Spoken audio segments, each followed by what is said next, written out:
Hello everybody, my name is Goosebumps for Dummies. Yes, and today I am going to be reviewing Please Don't Feed the Weirdo.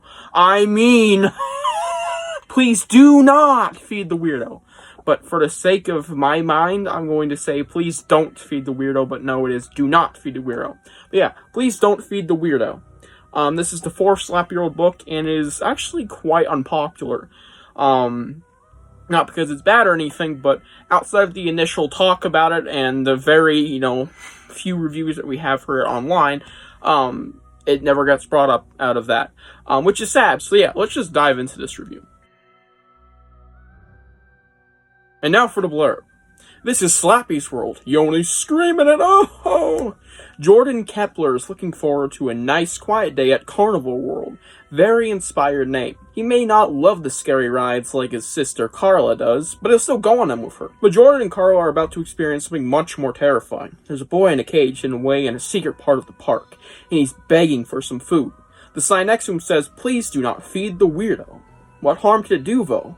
Jordan and Carla are about to find out what it's like to deal with an endless appetite. This book, it's great. This is a great read.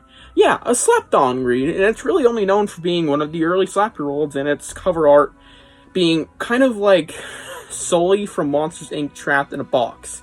And I like the cover art. It's simple, but really, it's in motion. He's breaking right out. Which is not at all what it looks like. It's just an actual cage with a kid in it, not a monster at first, at least. The monster's semi-accurate, I think, from memory. But either way, this book's great. This is a great read, just ruined by one big thing, and that's probably why people don't want to talk about it, because it's not perfect, and it's really one big frickin' issue. But let's talk about the things that make it so great first. One huge compliment is that this book is very fun. There's a lot of books in Goosebumps that are really fun, but this one has a certain kind of fun. Because it's not entirely plotless or not obviously trying to be jocker on structure. It's like, alright, this book's meant to just be straight fun with somewhat of a direction. This book's straight fun with a very clear path it's going down. Capturing Robbie the weirdo and seeing what comes of that and trying to figure out who Robbie is the entire time. And it's great. It's a very fun plot that has one of the best, characters in Goosebumps, or at least the modern era. Robbie the weirdo. Yeah, weird take, maybe, but I really like Robbie. But he pukes in every scene. I actually like that aspect because it acts as both a revelation mechanic and just something to really set the tone. It's stupid, but it's also really gruesome and gross. Just him hurling his guts out whenever he eats anything. And it's orange vomit, I believe, which is like, ew, just gross. This guy rivals Keith in a way, without the psychological aspects or of the mysterious, maybe mind game aspects, because he obviously has to trick someone in order to get food. At least that's what he usually has to do. And it's just... It's so gross in a good way, though. And let alone, he turns into this giant monster when he does, and there's this whole whodunit thing whenever he's possibly on page, because you never quite know until he's revealed. Which, there's a lot of those, and it's really fun because sometimes he doesn't show up, so it always leaves you guessing, like, oh, is it Robbie, is it not? It's solid because it doesn't make it so it's Robbie every time, and that's a good thing. We can't always have those fake outs that have absolutely nothing to them until the very end. We can't have those fake outs that have something to them all the time, because that'll get really boring either way. But if you mix it up like that, that works perfectly, and that book does it very well. There's also a thing involving the parents. They get involved in the plot, legitimately involved. They know about Robbie, they know what's happening, and they're trying to help, and it's really interesting, because you just don't see that on Goosebumps very often. So that's a very nice thing to see here, and I thought it added to the story a lot. And yeah, overall it's a really fun plot with some great mystery and just great moments throughout, and great mysteries and just awesome moments involving Robbie the weirdo in particular, as well as the parents getting involved. And like I said, once again, the enjoyability is sky high here, but it has one glaring issue.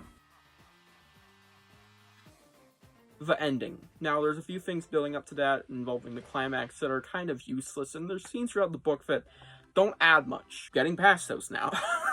The climax, and more specifically the ending. Now, the climax is fine, like I said, but it just doesn't, work in the end because it really was just building up to a pile of shit ending.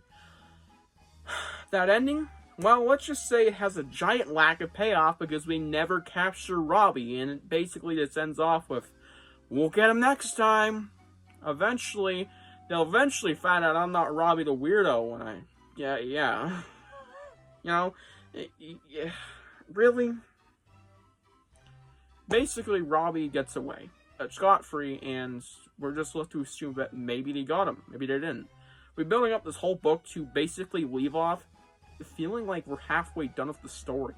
Or if not, just GYG ending-esque. And a bad one at that. There's some pretty shitty GYG endings. Man, it's just a very big disappointment, because you're building up to this thing the whole book, like, we're gonna capture Robbie, we're gonna get him. It doesn't work. And it just pisses you off.